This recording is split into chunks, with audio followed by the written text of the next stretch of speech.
welcome Holly Duckworth and Eric Szymanski.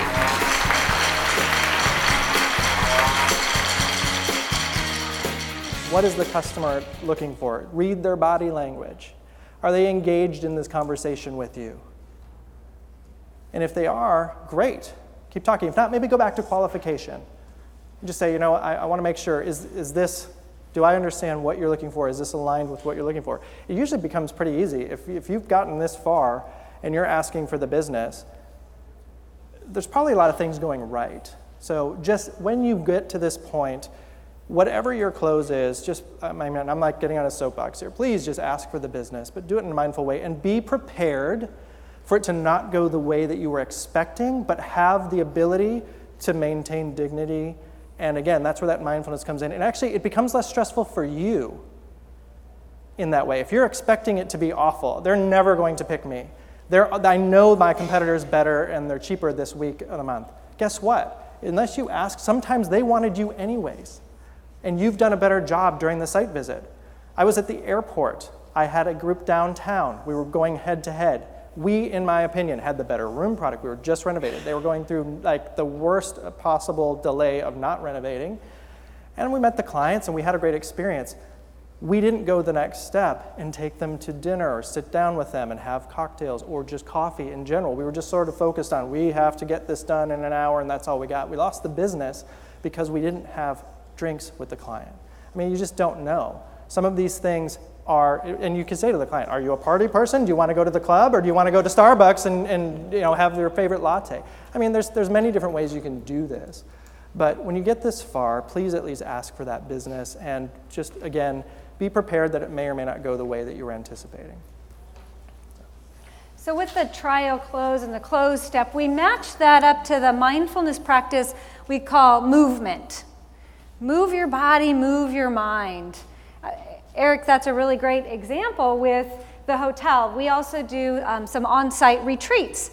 And so we're in the process of contracting a retreat. And I just recently went up to go do the site visit of the property.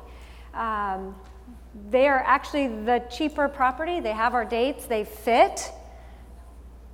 But the woman gave me the smallest handshake I've ever had.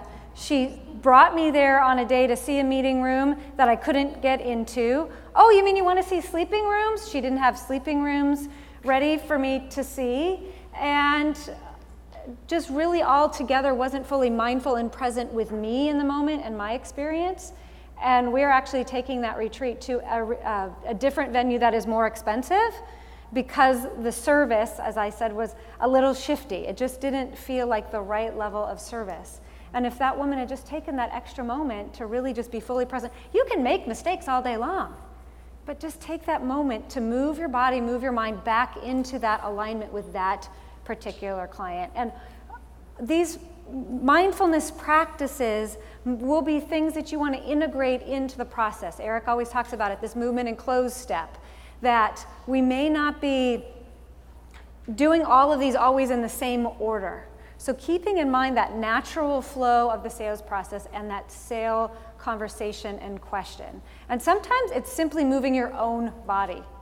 I get a lot of phone calls from sales executives saying, gosh, Holly, my back hurts. Oh, I can't move. I love yoga if yoga's your thing, but if it's not, just simply get up once a day and go for a mindful walk. Another mindfulness practice of movement is go to that place that we can go and nobody can ever question, the ladies' room, the restroom. Like, just get up and wash it off.